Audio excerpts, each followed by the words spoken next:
জল নিকাশনী ব্যবস্থা না থাকায় বর্ষার সময় দুর্ভোগে পড়তে হয় লোকজনকে, তাই রাস্তার দুদিকে ড্রেন নির্মাণের দাবি। সোমবার এই দাবিতে মায়াছড়ি পঞ্চায়েত সংলগ্ন স্কুল এলাকার লোকজন স্মারকলিপি জমা দেয় পূর্ত দপ্তরের কমলপুর ডিভিশনের এসডিওর কাছে। এদিন এক প্রতিনিধি দল দাবি সনদ তুলে দেন এসডিওর কাছে। দীর্ঘদিন ধরে মায়াছড়ি স্কুল এলাকায় রাস্তার দুপাশে ড্রেন না থাকায় বর্ষার মরশুমে এলাকার বাড়িঘরে জল প্রবেশ করে। এতে প্রচণ্ড দুর্ভোগ পোহাতে হয় স্কুল এলাকার বসবাসকারীদের। ফুলছড়ি থেকে মায়াছড়ি রাস্তাটি ইন্ডাস্ট্রিয়াল রাস্তা বলে পরিচিত।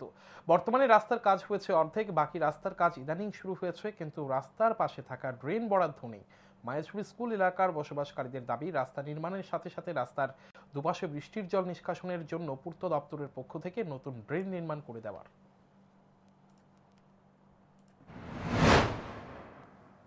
আপনারা সবাই জানেন যে আমাদের যে রাস্তাটা ফুলছড়ি টু রামদুলপুর ইন্ডাস্ট্রিয়াল রোড, অনেক 25 টন 30 টন মানে ওজনের গাড়ি আছে। তো আমাদের রাস্তাটা একটা চলছে, যে রাস্তার মধ্যে সর্বত্র ড্রেন ধরা নেই। অনেক বড় প্রজেক্টের কাজ চলছে কিন্তু ড্রেন নেই। আর এই ড্রেনের জন্য আমাদের পাড়াতে অনেক জল নিষ্কাশনের সমস্যা হচ্ছে, রাস্তার নোংরা জল এবং রাস্তাও ভেঙে যাচ্ছে প্রতিদিন।